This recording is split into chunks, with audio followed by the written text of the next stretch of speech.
Present. Present. Or.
The wreath-laying ceremony is now complete. The Veterans Day program will begin momentarily. Please move to your seats.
Ladies and gentlemen, Major General Alan M. Pepin, Commanding General of Joint Task Force, National Capital Region, and the United States Army Military District of Washington.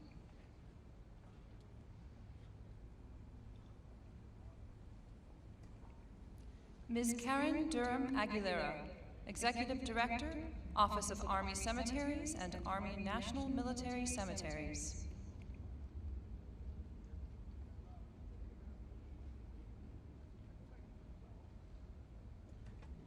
Mr. Alan Paley, National Commander, Jewish War Veterans of the United States of America.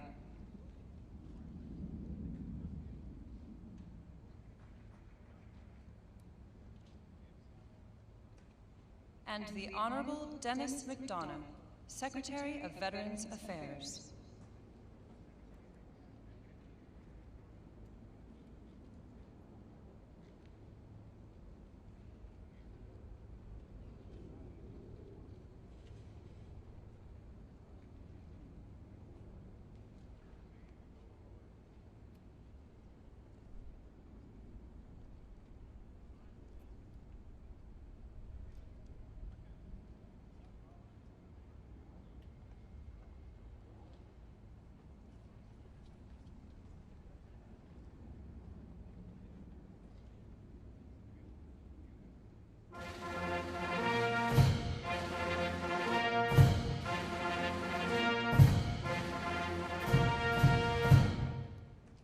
Ladies and gentlemen, the President of the United States.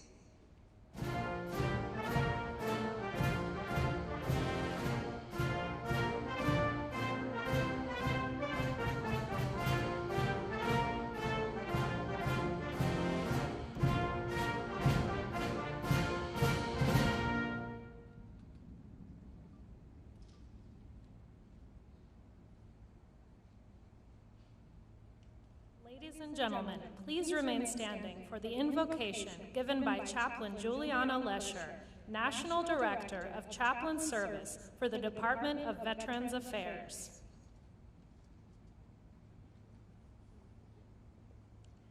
Let us pray. Almighty and loving God, we come before you this day to honor our nation's veterans, those men and women who have bravely given of themselves on behalf of all of us as a nation. Throughout our nation's history, you, God, created and designed each of our nation's veterans with unique gifts, abilities, talents, and values, which would guide and direct them to a unified calling and mission, the defense of our nation's freedoms. And we are ever so grateful for those men and women who sacrificially chose to leave the comforts of family, friends, home, and security to use their God-given gifts and abilities for the most noble mission of the preservation of our nation. Our nation's veterans have faced horrific challenges on land, sea, and air. And you, as our omnipresent and ever-abiding God, have strengthened and upheld our service members and veterans through their darkest hours. You are the God who sees and understands each of us. Though humanly we do not know the names and diverse characteristics of all who have served, you, God, know. As the inscription on the tomb of the unknown reminds us, here rests, in honored glory, an American soldier known but to God. Thank you for uniquely designing each of us, for knowing each of us, and for your everlasting care. As we honor our nation's veterans, may you, God, continually equip each of us to give of ourselves in a purposeful mission and calling which seeks to uphold and honor the well-being of our nation. In your holy name we pray. Amen.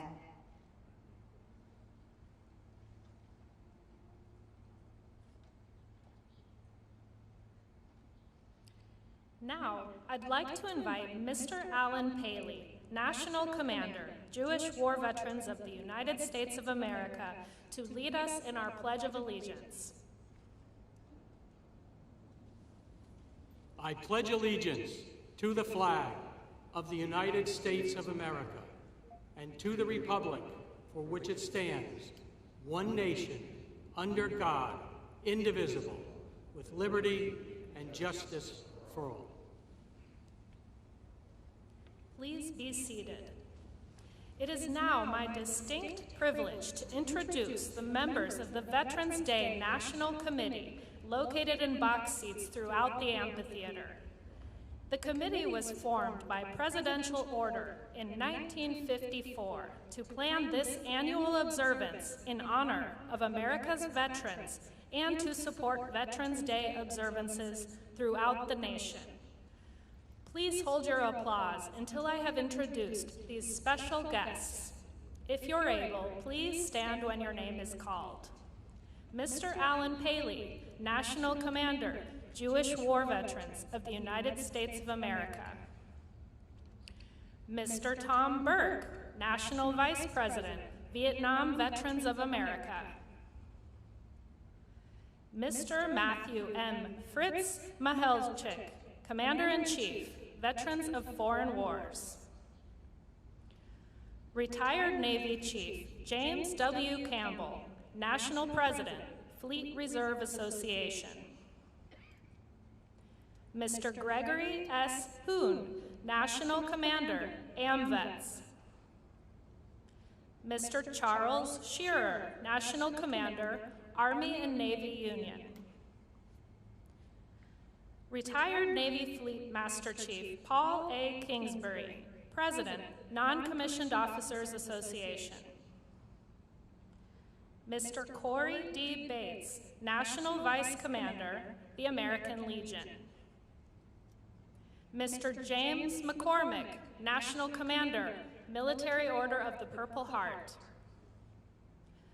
Retired Marine Corps Sergeant Major Johnny Baker, National Commandant, Marine Corps League. Retired Army Chaplain Brigadier General Robert Pliskowski, National President, Military Chaplains Association.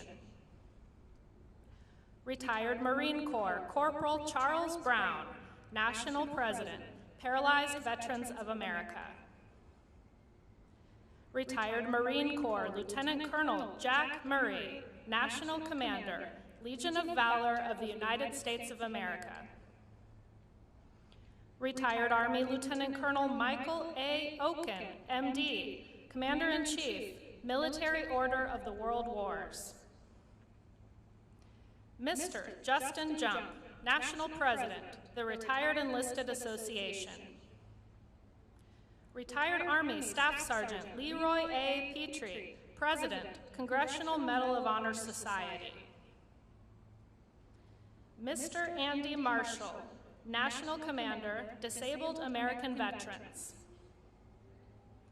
Retired Air Force Lieutenant General Dana T. Atkins, President and Chief Executive Officer, Military Officers Association of America. U.S. Public Health Service Commander Kelly Valente, Chair, Board of Directors, Commissioned Officers Association of the United States Public Health Service. Retired Air Force Chief Master Sergeant Carrie Wright, International President, Air Force Sergeants Association. Mr. Robert Swan, National Commander, Polish Legion of American Veterans. Mr. Jeffrey J. Brodeur, National President, Korean War Veterans Association. Mr. Luis A. Vasquez Contiz, National Commander, American GI Forum. Mr. David Crum, National Commander, Catholic War Veterans of the United States. Mr. Joseph D. McNeil, Sr., National President, Blinded Veterans Association. The associate members of the committee are also located in seats throughout the amphitheater. I'd like to ask the presidents and national commanders that comprise our associate membership to stand and be recognized. And ladies and gentlemen, please join me in recognizing our veterans' national leadership with your applause.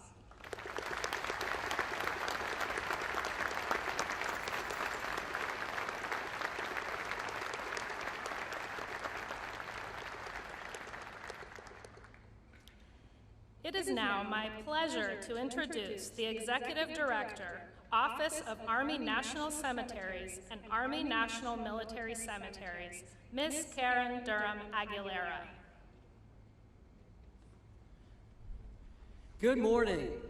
On behalf of the dedicated men and women who serve here, welcome to Arlington National Cemetery. I would like to extend a warm welcome to the 46th President of the United States, President Joe Biden. Thank you, Mr. President, for being here today, honoring our nation's veterans. And our First Lady, Jill Biden, welcome. To Secretary of Defense, the Honorable Lloyd Austin. Secretary of Veteran Affairs, the Honorable Dennis Mcdonough and his wife, Kari. Secretary of the Army, the Honorable Christine Warmonth. Chief of Staff of the Army, General McConville and his wife, Maria, welcome. And Mr. Alan Paley, the National Commander of the Jewish War Veterans, thank you for being the Veteran Service Organization's host and for your participation in this important national observance. And to all dignitaries and families and everyone watching from across our great nation, thank you for being with us today. The cemetery is beautiful this time of year, and it is fitting that we once again recognize our veterans on these most hallowed grounds. Today is a celebration of honor, duty, and patriotism. Arlington National Cemetery is a solemn place surrounded by over 400,000 soldiers, sailors, Marines, airmen, and Coast Guard men, and their families who have proudly served our nation in peacetime and in war. While Memorial Day is dedicated to remembering those whom we have lost, today is a celebration of all of those who have worn the uniform, including and especially those who are still with us. I encourage each and every one of you to pause for a moment today and thank a veteran or military family member for their service and sacrifice. Today may be solemn, but it can also be joyous, as we remember loved ones, friends, comrades in arms who have served and may still be serving. I will also briefly talk about an historic event that concludes today with this observance. For the last year, we have held events to commemorate the centennial of the Tomb of the Unknown Soldier with the interment of the World War I unknown.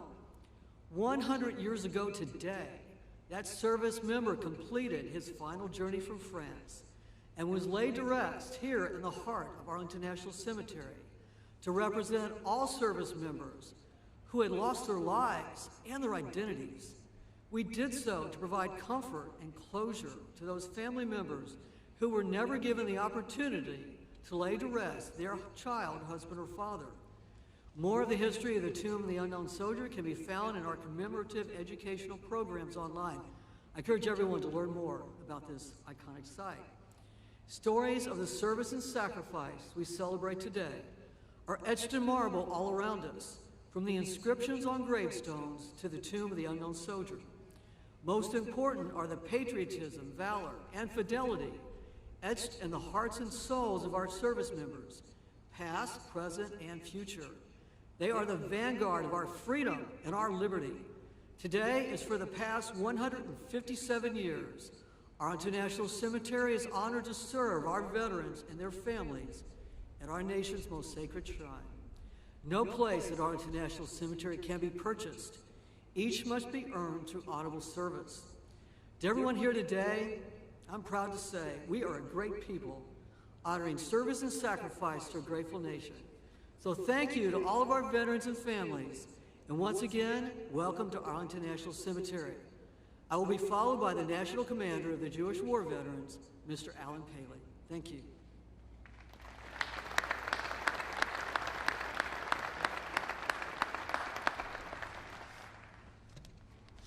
President Biden, Secretary Mcdonough, Director Aguilera, Major General Pepin, distinguished guests, my fellow veterans, ladies and gentlemen.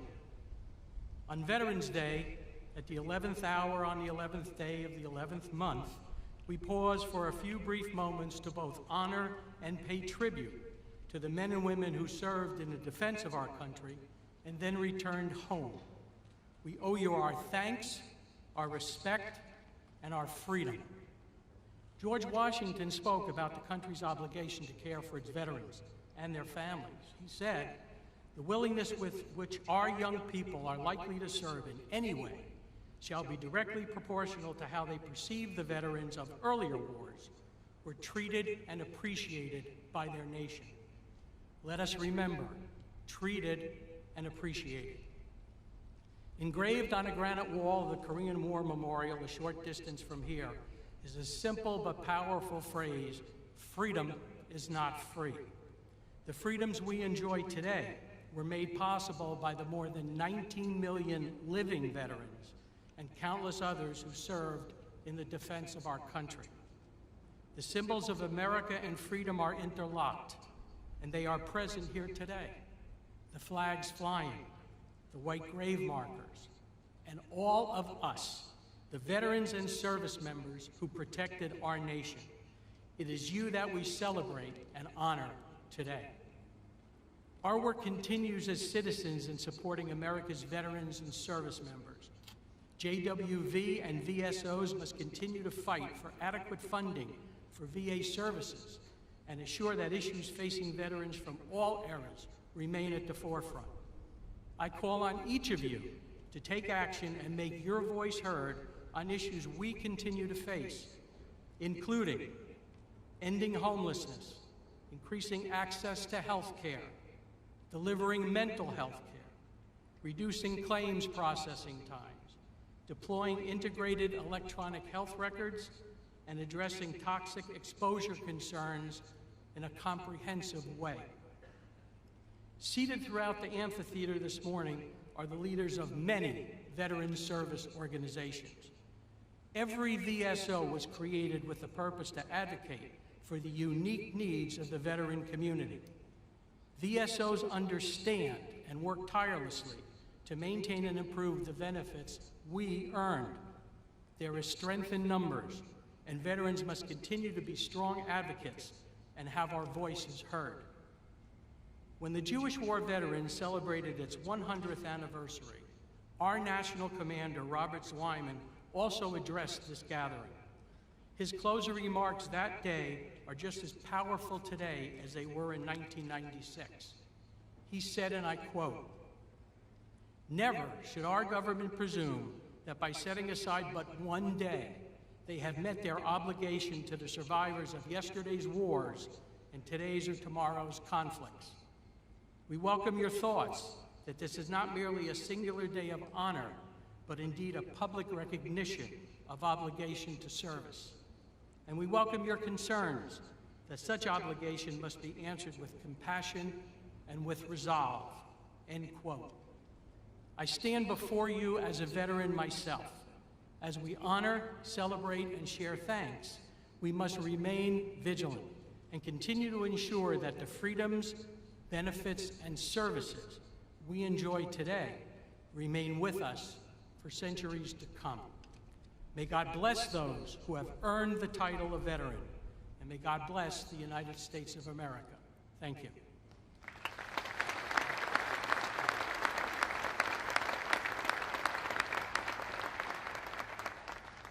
It gives me great pleasure to introduce the 11th Secretary of Veterans Affairs, the Honorable Dennis Mcdonough.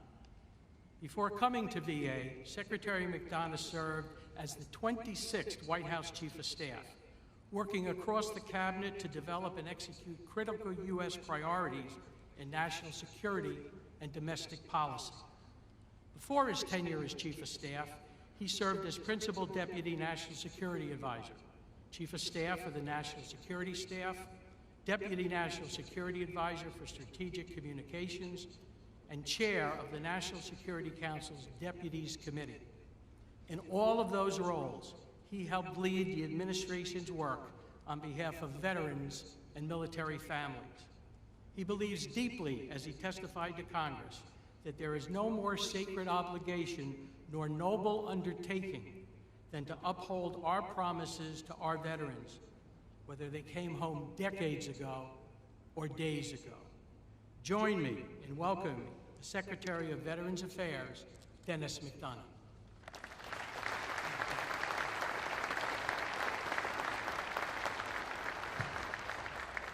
Thanks, Alan, for that very generous introduction, for your service to our country, and for leading today's fantastic host organization, Jewish War Veterans of the United States of America. Mr. President, welcome. My deepest thanks to you and to the First Lady for being here.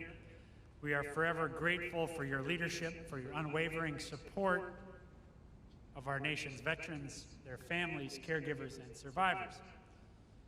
Let me also acknowledge the distinguished leaders from the Cabinet, Congress, VA, veteran service organizations, veteran family and caregiver advocacy organizations, and our Veterans Day National Committee.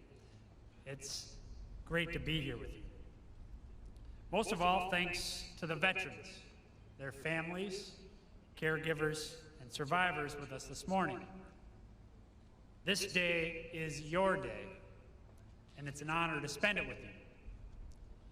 Each year, America pauses on November 11th to remember and recognize those men and women who fought our nation's wars and defended us during periods of restless peace.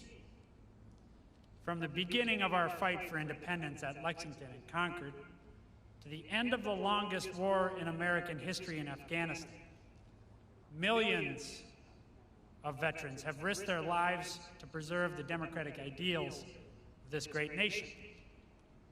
We live in peace and prosperity today because of them and because of you. On this day, we must not only appreciate those great blessings and the vets who delivered them, we must also remember the terrible cost at which they came. Veterans have told us of the costs of war throughout history. In letters home from World War II, Captain George Montgomery of the 82nd Airborne Division described his experience on D-Day, writing, "I never, in my wildest dreams, knew such terror could grip your very soul." Senator Max Cleland, an indefatigable patriot, hero of the war in Vietnam, and the father of the modern VA, who passed away earlier this week, echoed that sentiment, writing, "War is as close to hell on earth as anything ever could be." Sentiments like these have been expressed by veterans of every conflict. Those who bore the bloody battles of the American Civil War, the hellish trenches of the First World War, the frozen mountains of Korea, the jungles of Vietnam, and the cities, deserts, mountains of Iraq and Afghanistan. Many service members gave their last full measure of devotion during those wars, some of whom now rest on the hallowed grounds of the cemetery, or in the tomb of the unknown soldier, which, as of today, has stood for 100 years. Other brave service members come home as veterans. But for those veterans, those wars did not end when the final bullet was fired, nor when the final service member came home. Instead, those wars live on, in their minds and in their bodies, in scars visible and invisible, sometimes for years, sometimes forever.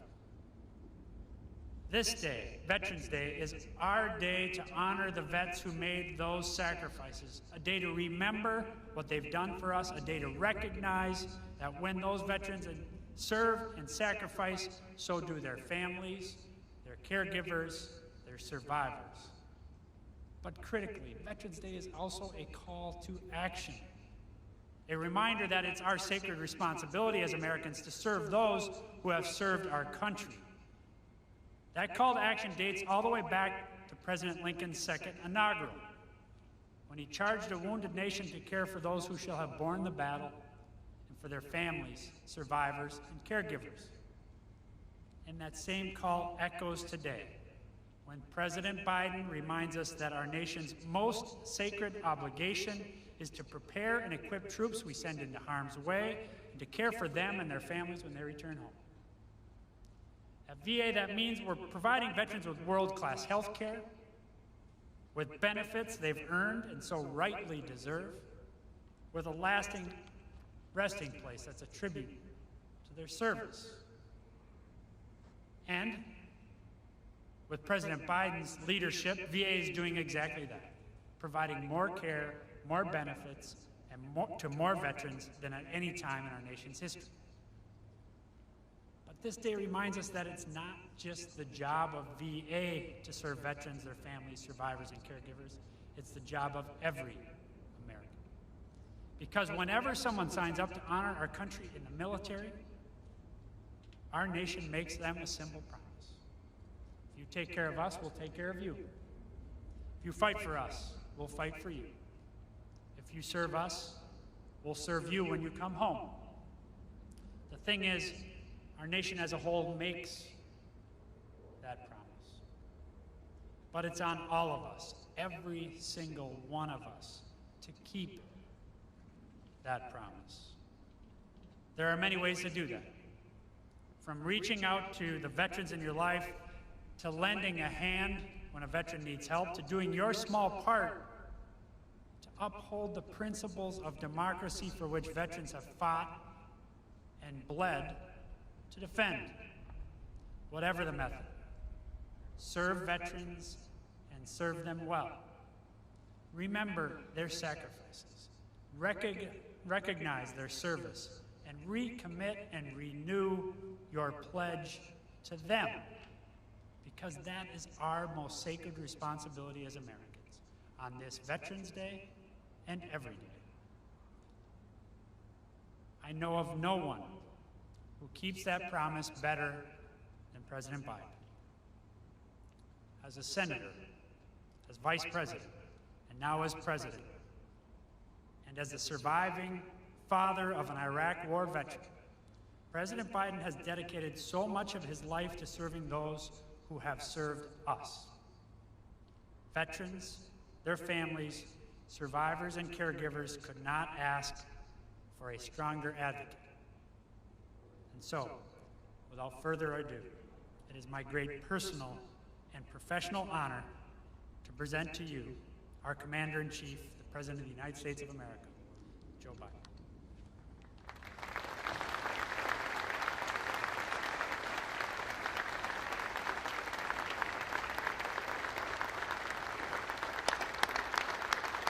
Thank you. Thank you, thank you. Thank you, Mr. Secretary. Folks, being President of the United States, you are afforded many opportunities to try to express your love, commitment, and admiration for the American people. And I must say to you that the single greatest honor I have been afforded as president is to stand before so many of you, those Medal of Honor winners out there, and talk about Veterans Day and veterans. I want to welcome all the cabinet members and honored guests joining us today, including the father of our Secretary of State, who served in the Army Air Corps during World War II, Ambassador Donald Blinken, whose birthday is today. Happy birthday.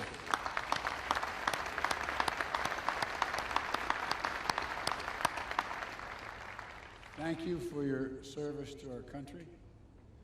And I just want to tell you, I know you're a little younger than I am, but you know, I've adopted the attitude of the great Negro at the time, pitcher in the Negro Leagues, went on to become a great pitcher in the pros, into the Major League Baseball after Jackie Robinson. His name was Satchel Paige. And Satchel Paige, on his 47th birthday, pitched a win against Chicago. And all the press went in and said, "Satch, it's amazing. 47 years old, no one's ever pitched a win at age 47. How do you feel about being 47? He said, "Boys, that's not how I look at it." I said, "How do you look at it, Satch?" He said, "I look at it this way. How old would you be if you didn't know how old you were? I'm 50 years old, and the ambassador's 47. But all kidding aside, Mr. Ambassador, thank you for your service during World War II, as well as your service as an ambassador. And thank you for raising such a fine man, Tony Blinken, our Secretary of State. To all our veterans, past and present, we thank you, we honor you, and we remember always what you've done for us. I'd like to recognize one of our national heroes who is here today, Medal of Honor recipient, Mr. Brian Thacker. During the Vietnam War, then First Lieutenant Thacker put the safety of his fellow troops above his own, providing cover fire against an attacking enemy, and even calling in artillery fire on his own position so our forces had a better chance to withdraw. Wounded, unable to leave the area, he evaded capture for 8 days until finally federal friendly forces retook the position. Yours is a remarkable story. It'll never be forgotten. We'll also never forget the stories of American leaders and icons we've lost recently, who shaped our nation in ways that are hard to measure. I've lost, like many of you, 3 good friends in the last month. General Colin Powell, a child of immigrants who grew up to be the chairman of the Joint Chiefs of Staff, the Secretary of State, a man who was a friend but who earned the universal respect of Americans and people for his leadership in uniform and out. And a guy who became good friends, and many times I was in and out of Iraq as a vice president and a senator, General Ray Odierno. I met multiple times in Iraq, and who did so much to help get us where we are today, and who always put the troops and his veterans first. It was an honor to have my son, Major Biden, serve under his command at the time. And my friend and colleague, who was mentioned already, United States Senator Max Cleland, who was a triple amputee, knew the cost of war as well as anyone could ever know it, and went on to champion the dignity and care of Americans and wounded veterans throughout his life. We lost all 3 of these incredible veterans in the last several weeks, and our hearts go out to their families. These are stories that inspire generation after generation of Americans to step forward to defend our nation. And today, we pay homage to the unrelenting bravery and dedication that distinguish all those who have earned the title of American veteran. It's an honor that not only a small percentage of Americans can claim, and one that marks those who are able to claim it as brothers and sisters. It's a badge of courage that unites across all ages, regardless of background, because to be a veteran is to have endured and survived challenges most Americans will never know. You've come through the trials and testing, braved dangers and deprivations, faced down tragic realities of war and death. You've done it for us. You've done it for America, to defend and serve American values, to protect our country and our Constitution against all enemies, and to lay a stronger, more secure foundation on which future generations can continue to build a more perfect union. Each of our veterans is a link in a proud chain of patriots that has stood in the defense of our country from Bunker Hill to Belleau Woods, Gettysburg to Iwo Jima, Chosin Reservoir to Konar Valley. Each understood the price of freedom, and each shouldered that burden on our behalf. Our veterans represent the best of America. You are the very spine of America, not just the backbone, you're the spine of this country. And all of us owe you. And so on Veterans Day, and every day we honor that great debt and recommit ourselves to keeping our sacred obligation as a nation to honor what you've done. We have many obligations to our children, to our elderly, to those truly in need. But I've gotten in trouble way back when I was a young senator for saying we only have one truly sacred obligation. We have many obligations, but one truly sacred obligation: to properly prepare those and equip those who we send into harm's way, and care for them and their families while they're both deployed and when they return home. This is a lifetime sacred commitment. It never expires. And for me and for Jill and for the entire Biden family, it's personal. When Bo was deployed to Iraq, after spending 6 months in Kosovo as an assistant U.S. attorney trying to set up a criminal justice system, I got a call from him one day. He said, "Dad, what are you doing Friday?" And I said, "What do you need, hon?" What do you need? He said, "I'd like you to pin my bars on." I said, "What in the heck have you done?" He said, "Someone's got to finish these wars, Dad." True story. Jill and I learned what it meant to pray every day for the safe return of someone you love. So many of you have done that.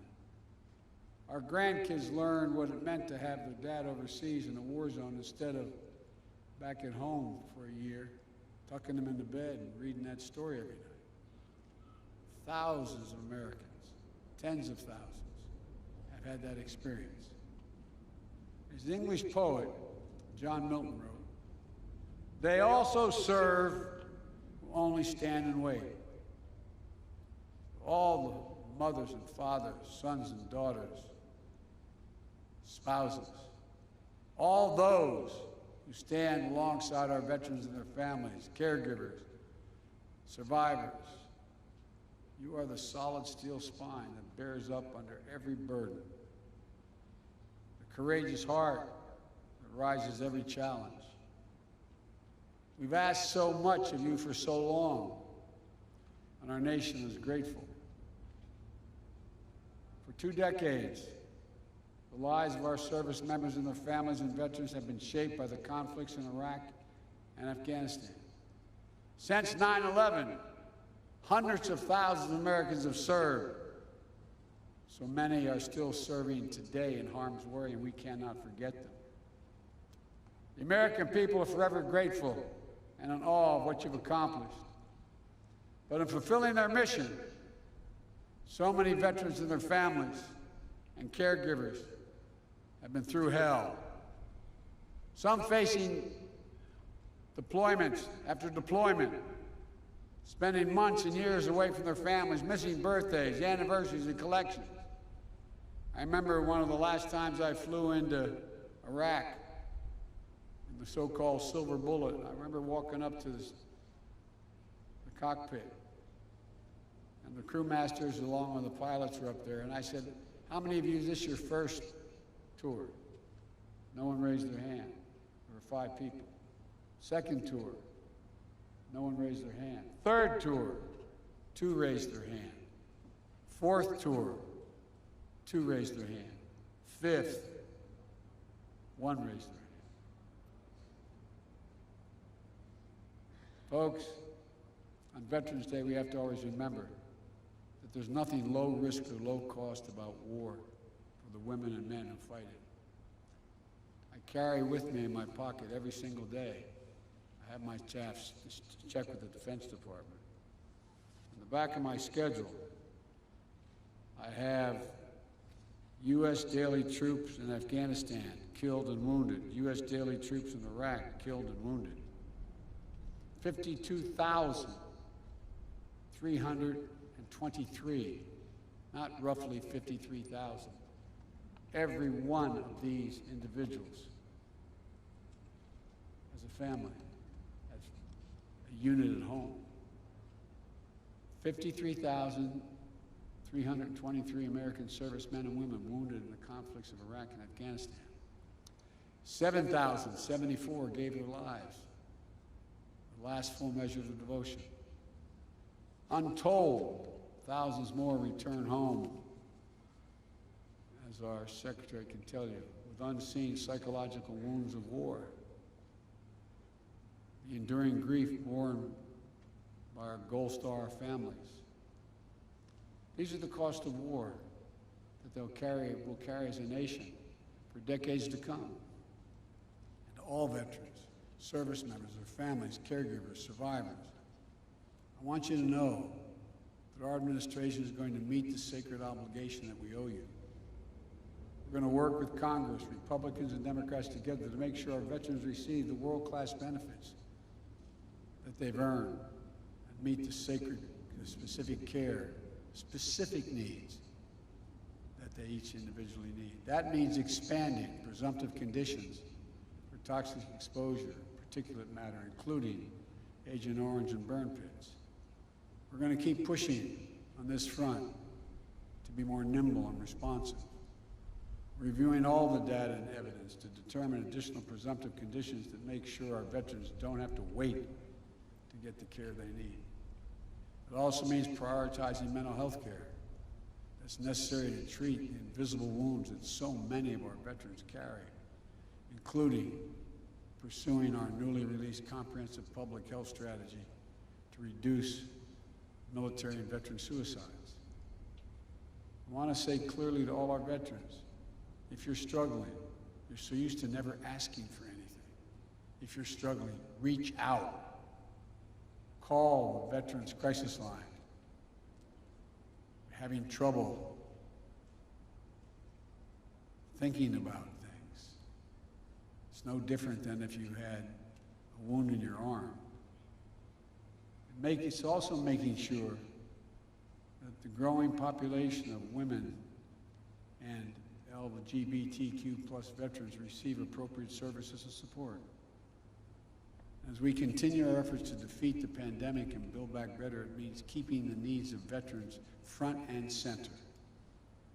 The American Rescue Plan included $17 billion to support VA's COVID-19 response, to get vaccine shots in arms as fast as possible, and to fund programs that provide rapid retraining assistance for veterans who may have lost their jobs in the pandemic, housing assistance, debt forgiveness, and to invest in improving VA facilities and the living conditions of vulnerable veterans.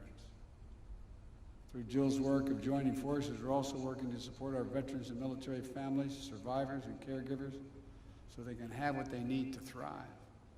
They deserve it. As Secretary Mcdonough noted, this Veterans Day also marks the centennial of one of the most hallowed American monuments, the Tomb of the Unknowns. 100 years ago today, an American soldier of the First World War, as the tomb says, known but to God, end of quote, completed the voyage from an unidentified battlefield in France over the rough Atlantic seas, here to Arlington National Cemetery.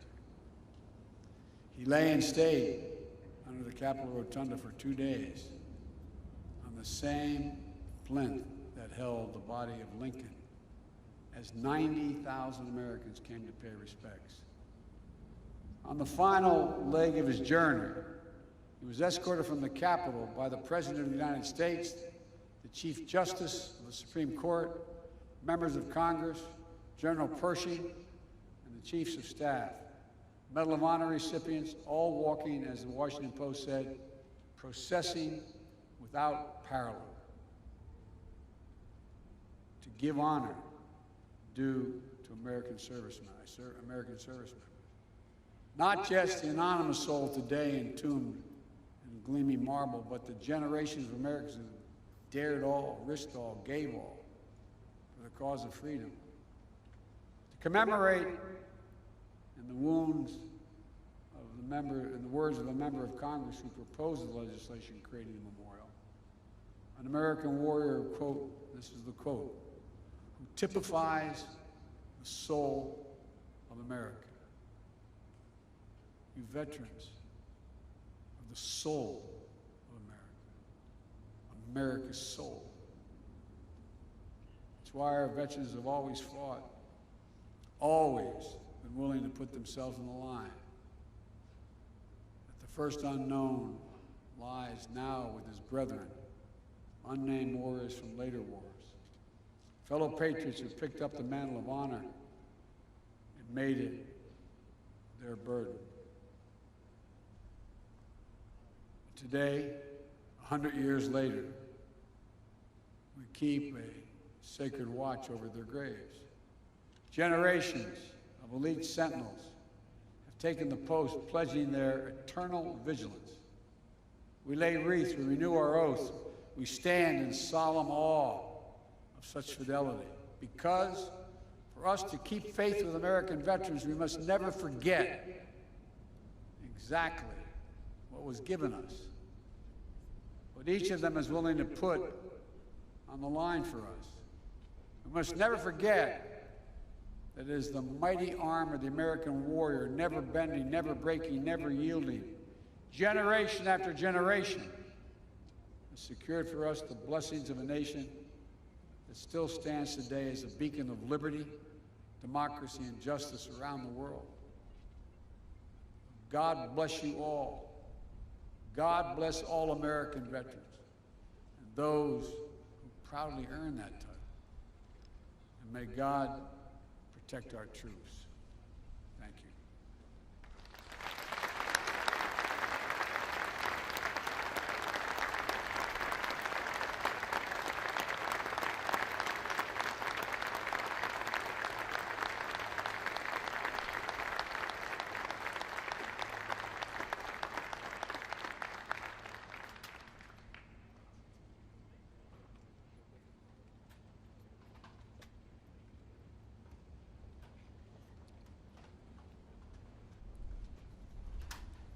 Ladies and gentlemen, and now the United States Coast Guard Band will play and the Armed Forces Chorus will sing, God Bless America.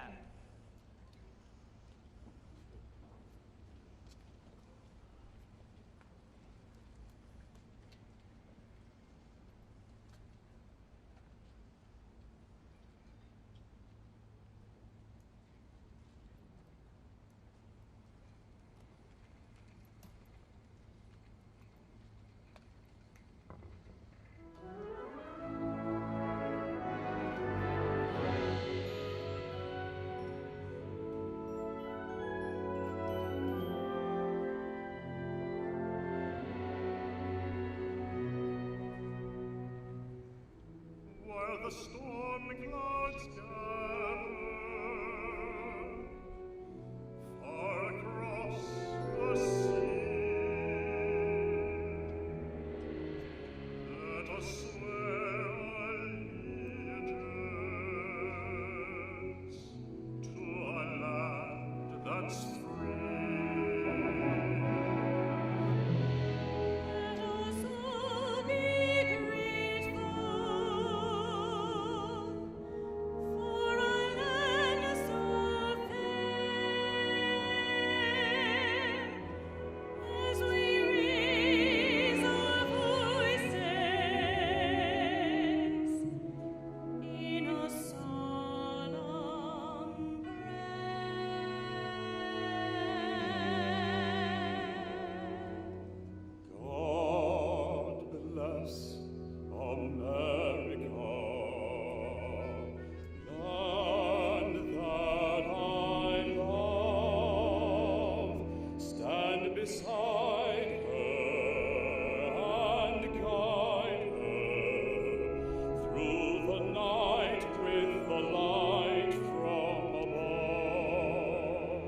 From the mountains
please be seated for the departure of the President of the United States and the official party.